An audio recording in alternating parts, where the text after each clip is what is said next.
Hey family, excuse me. What's up family? Let's make these delicious peanut butter and jelly oatmeal balls. The first thing you want to do is add 2 cups of oatmeal to your bowl.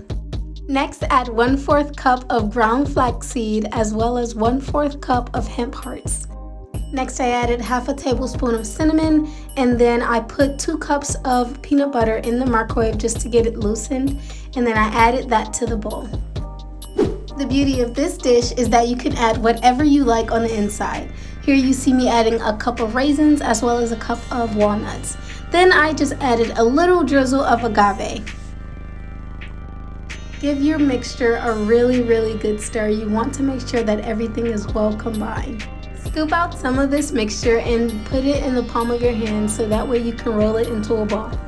You can make these oatmeal balls as big or as small as you like. The great thing about this is that it is great for meal prep.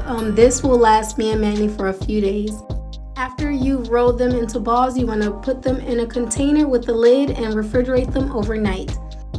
The next day, you can enjoy them as is with a cup of coffee or tea, or you can put some jelly in the microwave and use it as a dipping sauce. This is so delicious. Me and Manny really enjoy it. I hope you guys enjoy it as well. Don't be greedy. Share this video with a friend. Thanks for watching. Bye.